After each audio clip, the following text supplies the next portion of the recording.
Okay, hello, it's Professor Buckaloo, and I'm going to talk to you for a little bit about quadratic functions and what types of questions that you'll run into in 3.1 and 3.2, and just in general, the application of quadratics and how you think about answering those questions. Like, what kind of point is it looking for on the graph, and those kinds of things, how to interpret what it is that you're going to do when you try to calculate your values for your answers. So I thought I would start by just kind of going over a activity that we do a lot when we're in class. So let me switch over here to a view of, got my little paper out here. Okay, so a quadratic function just means you have the x being squared as the highest power of x in your sequence of terms. Okay, so if it's in the simplified form, then we have, an x squared term, an x to the first term, and possibly a constant term. You have to have the x squared term for it to be quadratic, and then the other two you might also have. So we can also call the type of term by the power of x. So the x squared term is the quadratic term, and then the one that just says x to the first is linear, and then the constant is the constant term. Now you can also have them in various other forms, where like this second case is it's just partially factored. So you have this piece has kind of been factored, and it's also being raised to the second power, and then you have this extra term over here. You can tell that this would still be x squared if you were to multiply it out, because you would, FOIL out this x minus h thing and multiply the a through, and you would get a times x squared would be the front term for this expression, which is the same as what you see up here. So the x is either being squared when it's in simplified form, or the x is inside parentheses, which are being squared. So both of these are examples of kind of a general form of the quadratic. And when you were to graph the xy pairs, it's not linear anymore. The line kind of turns around and goes back up, or if it's increasing, it turns around at a peak and then falls. So this is an example of a parabola, which is what we call the graph for a quadratic function. And so this turning around point, you can see that this one, since it's kind of opening upward from this turning point, the turning point represents the minimum value for this function. So that kind of gives us a clue later when we're looking at word problems. If the problem is asking, where does this function reach its maximum or its minimum, it's referring to this special point, the vertex point. And we notice we give it a special set of coordinates. It's just an XY point, but it's the particular XY point where the graph is changing directions. So we give those coordinates special values. I mean, just for our formulas and stuff, we call it H and K. So it's no coincidence that over here that we see the H and the K in this, what we call vertex form, this partially factored form. So if you happen to see something that is written like this, you take the number that's with the X inside the parentheses. If you switch the sign on that, that's the X value for the turning point, the vertex. And then the constant term that's by itself, keep the sign on that the same and everything. Put those together and that's your vertex. So we don't often see it written in that form, but sometimes if we know the vertex and we're trying to get back to the expression, we can start by taking those coordinates and putting them into an expression like that. All right, so what you see here is the parabola. That's the name of the graph. I might have this written below here somewhere, but that's the name of the graph.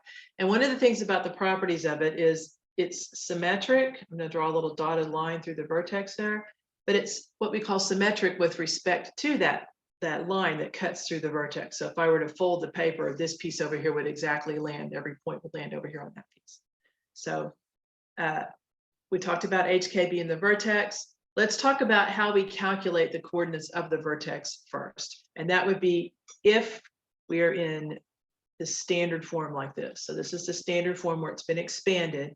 So it turns out you can calculate, you have to do it separately. You calculate the H value first, and it's just a little fraction. You take negative B divided by 2 times A. So you just look at these first two terms, negative B over 2 times A. Simplify that, whatever that is. You can use decimal estimates if it's asking you to round off, but that's going to be the X value of your vertex. Okay, once you know the X value of your vertex, it's just like any other point. Once you know the X value, you just go plug it back in for F of H, whatever you got for H, plug that number back into the expression and just work it out on your calculator with order of operations. That's the Y value. And since it's the Y value of the vertex, that's what you pair with the first number. You put these two together to get your vertex HK. And we'll do examples of these. Okay, so that identifies, when you get these two answers out, you're identifying an X and a Y from a single point.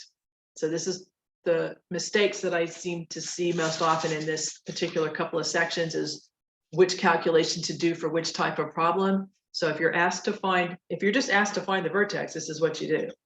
If you're asked to calculate something to do with the maximum or the minimum output of the function, also that's a vertex question.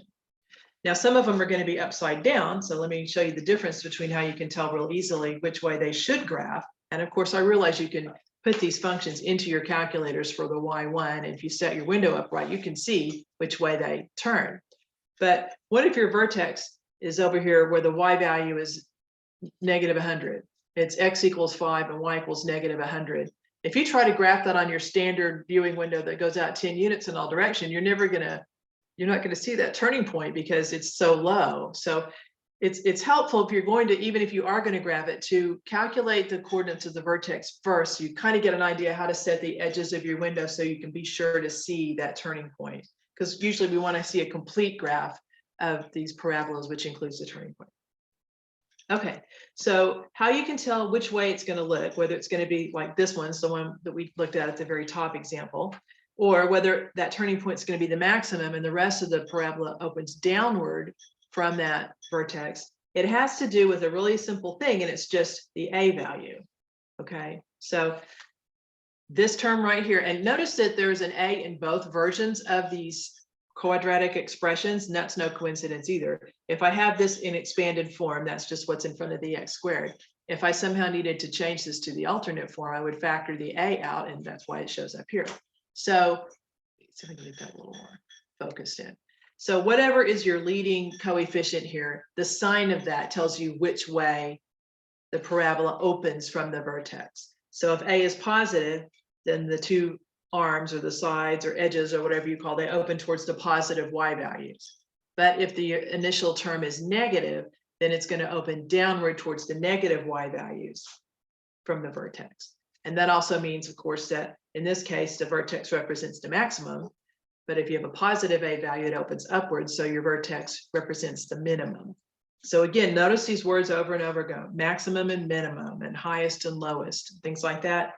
Those are vertex types of questions. So here is an example. I've got a profit function here. So let's say P of X for profit, -2x squared plus 16x minus 24 gives a contractor's profits in $1,000 from the construction of X houses. Let me see, I don't know if this is showing up in the same place on your screen as it is mine. Maybe down here. Okay, whoops, straighten that again. Okay, so here's my profit function. It's a quadratic because of X squared. Because the 2 in front of it is negative, that means it's going to look like this one and open downward from the vertex. So the profits increase for a while, they hit their maximum, and then after that maximum, they decrease. Okay, so let's also notice the units. It says the profits in thousands of dollars is what this function gives. So that's describing your output, the P of X values, P for profit. And then it's going to tell us what X is from this construction of X houses. So X is the number of houses you're building, and P of X, which is what this calculation gives, is how much money in profits in thousands of dollars you will get from building that many and selling that many houses. All right, so the question is, how many houses does the contractor need to build to receive the maximum profit?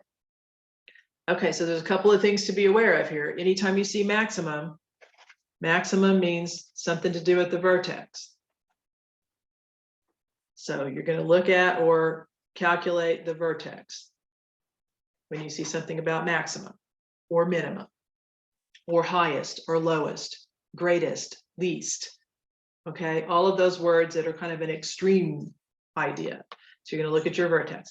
Now, the fact that it's asking for how many houses, and it told us that X represents houses, means we're trying to find an X value. So you put those together, and it's really asking us to find the X value of the vertex. So if it's something that graphs like this, I don't know what we've got here. That's my vertex right here.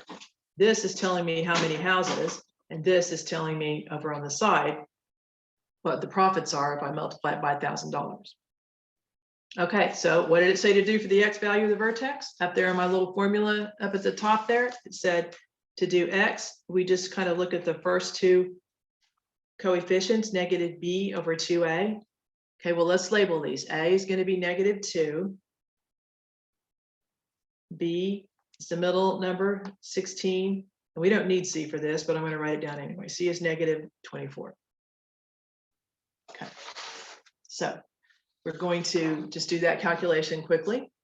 So negative b over 2a would be negative 16 over 2 times negative 2. That's going to give me negative 16 or negative 4, which is positive 4. So that's the first part of the vertex. The x value of the vertex is 4. So that's what this number is right here on the number line, 4.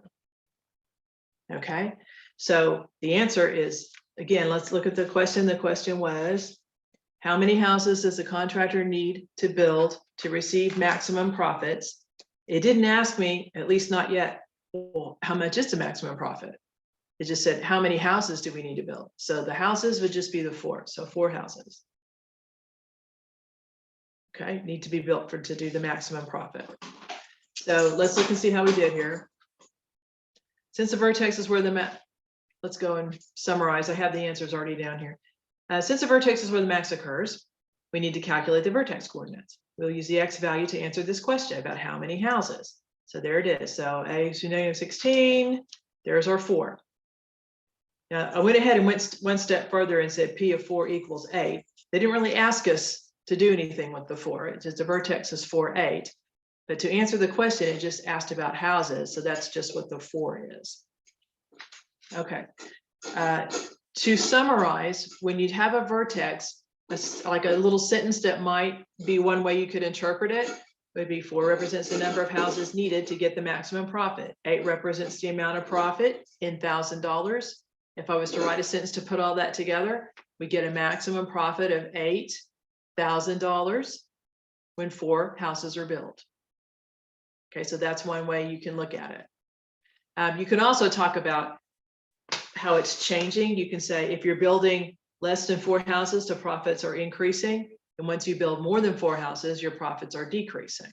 So sometimes the question is about how the function is changing before and after that vertex. And so we talk about increasing and decreasing as you move from the left to the right across a function. So increasing, we hit the maximum, decreasing.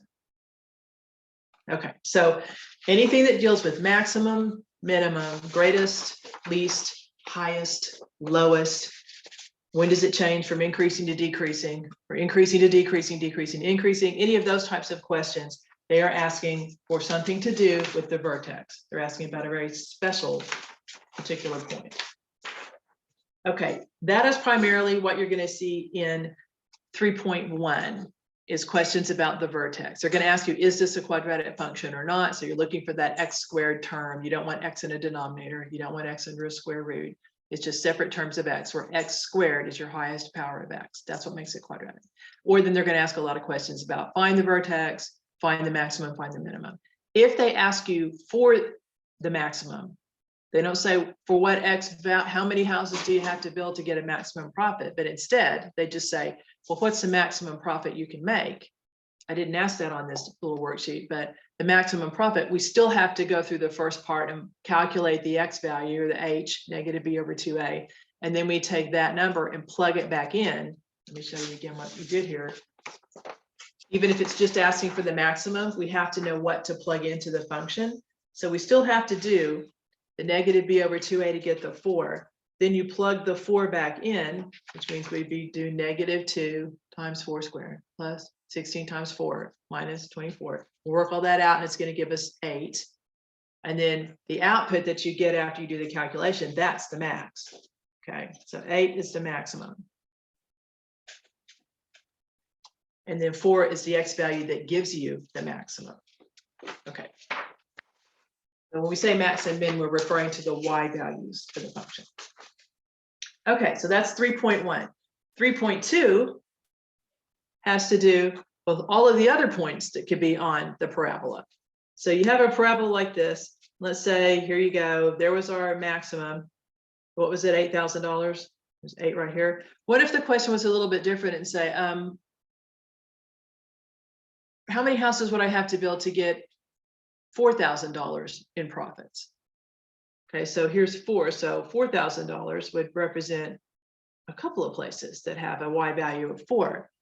So sometimes the question isn't about the highest or lowest, but it's about some other specific output that you're interested in, and you want to know when this is going to happen. Okay, so you don't have to worry about calculating the output. You're given a specific output and you're trying to calculate what X value, most of the time it's going to be 2 values, can you put into the function that will give you that particular output that you've been given. Okay, this involves solving an equation, just like you did in module 1, we would say, this is the equation, that's the profits. What's X for the profits to be 4,000? You would set it equal to 4,000. Hang on a second, because somebody's coming in, so I want to stop my recording for a second. Where is it? Okay, I think I was talking about the quadratic and when it's going to equal 4,000, and that's a little bit different question. So something like that, you just set up your expression, whatever the equation is, and you make it equal this given, just before, wouldn't it? The given amount. Oh, let me switch over. Sorry, I forgot to share what I'm trying to write down. Oops. Okay, so if I were trying to set it up, I would take that given amount that's not the vertex question, but some other amount that say, when's it going to equal 4? You would take your expression, however it's written, and make it equal this given output that you're interested in. So this is a number that you supply yourself based on the question, and when it says, when's that going to happen? Okay, so in order to solve something like this, now we're solving an equation, and just like we always are solving an equation, we have all these techniques, but the one that you've probably been taught in other classes, sometimes it involved factoring, sometimes it involved a quadratic formula, but you've all seen it before, I think, somewhere.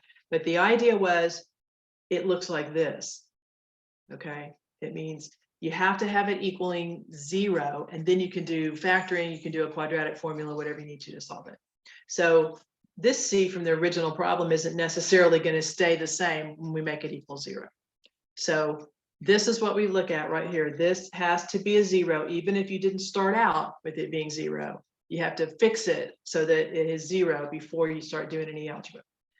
Okay, so the factoring, some of you may remember factoring where you try to do this, where you have like X plus a number and X plus or minus another number.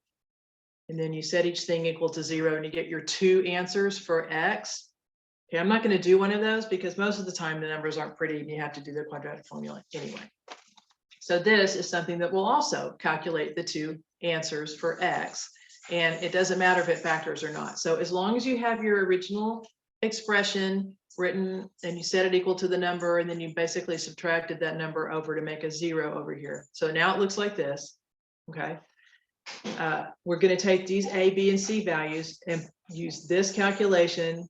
Some of you learned how to do this formula by singing it to Pop Goes the Weasel. I'm not going to do that. But the plus here and the minus here means there's really 2 separate calculations that gives you 2 separate X value solutions to that equation. So you have the square root of B squared minus 4AC. That's the square rooty part, and you either add or subtract it from this negative B, and then each time you divide it by 2x. Gives you 2 answers. That's 2 different X values that locates 2 separate points on the graph. Okay, so let's see what all I've said. I want to talk about that C value and make sure you get it correct, because that's the most common mistake, is after you have the equal on the right side, that's the C value that you're going to plug in right there. Not whatever the constant might have been in the original problem, but the constant term you get here once you combine your constant terms together to force a 0 there. We need to see that. We may need to combine constant terms first. Okay, these are the kind of problems it's going to ask about when you do this. It says if it's generated from an application which gives a quadratic function, like that profit function was given to us, and we're asked to find the X values which produce a given outcome. So they give us a specific answer that we're trying to generate. Another thing that's like this, if it's just talking about the graph, it might also just be talking about where the X-intercepts of the parabola are, because wouldn't that also be if that's the parabola, maybe the graph, if you really are setting the original function equal to 0, well, if the outputs are equal to 0, then you're looking for the x-intercepts.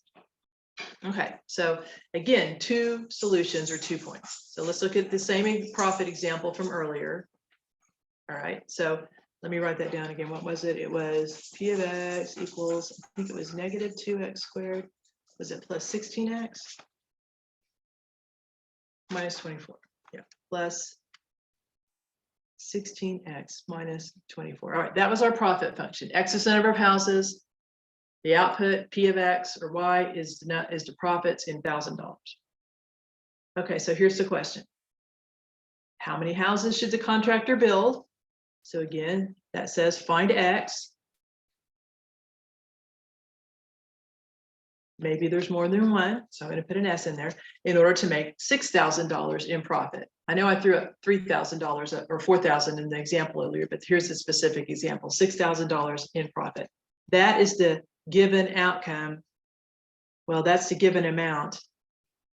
Since the function measures in $1,000, that really means we're looking for an output of 6, because we can see that it's $6,000 when we write it out like this, but it's counting in thousands. So we're just looking for a Y value of 6. So here's what we're going to do. We're going to take this function and we're going to make it equal 6 right there. Okay, so right there, that's the key to getting started. This was the original function. They said, when's it going to equal $6,000? And since the units are in thousands, we're just talking about setting it equal to 6. This is the original equation based on what they asked us. This was the profit function that was given. They asked it when it's going to equal 6. So we're going to set it equal to 6. Now, to solve a quadratic equation, we want a 0 over here. So we're going to subtract the 6 to the other side before we do anything else. Okay, so when we subtract 6 from both sides, it gives us negative 30, and it gives us a 0 right here. This is what I'm going to use for my A, B, and C. So when you're using the quadratic formula, even if your original problem is a quadratic equation that doesn't have a 0 over here, you got to make the 0 show up on one side by adding or subtracting the term over here. After you move that number, that's the C value that you're going to use in your formula, right? The original function, the C value is negative 24, but the quadratic formula where it's set equal to 0, the C value was adjusted to be negative 30. Now we just plug it into the quadratic equation. And I know you guys have done this in other classes, so I'm not going to necessarily talk through all this, but I'm going to show you where this is all plugged in. Negative B, remember we had this A, B, and C first of all. A is negative 2, B is 16. The C for this purpose is negative 30. So here we go, negative B plus or minus B squared minus 4 times A times C. I'm getting those numbers from right up here, all over 2A. When you're working this out, work the stuff under the square root out first into a single value, and specifically work out this multiplication in the back first. So I need to do 4 times 2, which is 8, times 30, which is 240. Make sure you get your signs right. Negative times negative is positive, times negative makes minus 240. Do your 16 squared separately, that's 256. Now do the subtraction, 16. Then when you have everything down to a single value, now you're going to take a square root. Square root of 16 is just plain old whole number 4. So this whole thing simplifies down to negative 16 on the top, negative 4 on the bottom, and all of that turned into 4. So I have negative 16 plus or minus 4, all of those, for each of those divided by negative 4. So let's do the plus part first. Negative 16 plus 4 is negative 12. Divide that by negative 4, you get 3. That is one of our solutions, 3. Okay. The next one, we just changed to do the second part, which is minus. Negative 16 minus 4 is negative 20. Divide that by negative 4, you get 5. So x equals 3 or 5. So both of these are x values. X is 3 or x is 5. Okay. Remember where the middle of the graph was? The maximum profit was when x equals 3. Remember it looked like this? I'm sorry, x equals 4. So we knew the maximum profit was up here at $8,000 when it's 4. It kind of makes sense that the 3 and the 5 are each 1 unit away from the 4, so they have the same profit level at 6. So that's what we're seeing here. We want to know when that happens. So the answer to the question is that this is referencing two different points. There's the 0.36, and then there's the 0.56. Okay, so the contractor needs to build either 3 or 5 houses to make exactly $6,000 in profit. It happens twice, once on the way up to the maximum and the other one on the way down. Okay, so that's just an example of what types of questions, when they give you a specific output in order to make $6,000 in profit, they give you a particular output. You take your original function, set it equal to what that output would represent in the same units that we're dealing with. Then you're going to solve that quadratic equation. Well, in order to solve a quadratic equation, it has to look like this with a 0 on it, but it's easy to fix that. We just take the number and subtract it to force a 0 there. Then we do the quadratic formula, or we could have factored.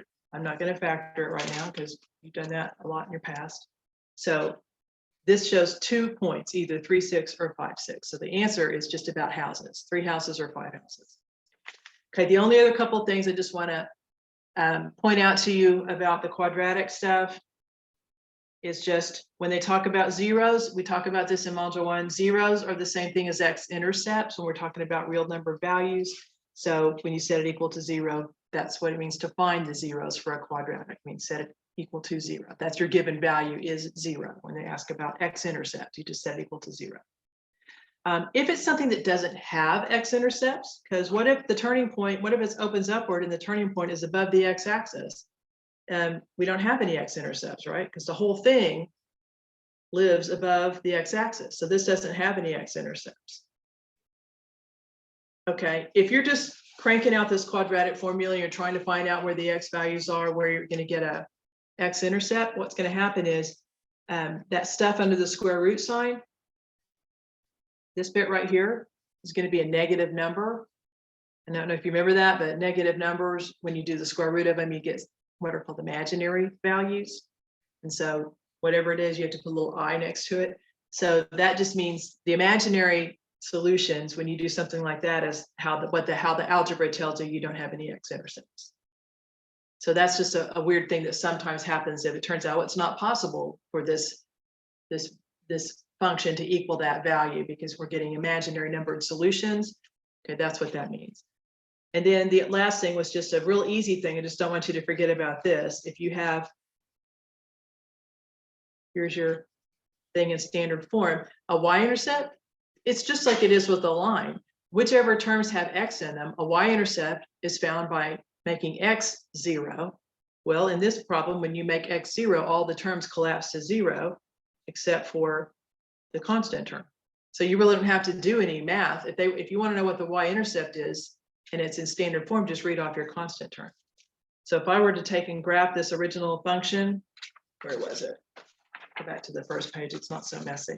If I was to look at this function right here, and I was going to graph it on my calculator, I already know that the y-intercept is going to be down there at -24, because that's the constant term. And if I plugged in 0, the other terms would collapse and would give me -24. So that's just kind of a summary of all the stuff about quadratics. I know there's a lot more to it, but the things that I see students miss the most is the difference between whether you're doing the vertex calculation, so you're calculating the x and the y for a single point, versus whether you're trying to find the solution to a quadratic equation where you're trying to find 2 x values off that quadratic formula that locate 2 separate points on the graph. So try to really pay attention to the wording to see which of the 2 calculations you're going to be doing. Okay, so that's just a summary of quadratics. That's all I'm going to do for right now. And this document is posted in my math lab, so you can go and print that off if you need to do that, to have like the notes and the formulas right there. Okay, so let me know if you have any questions, and that's it. Bye.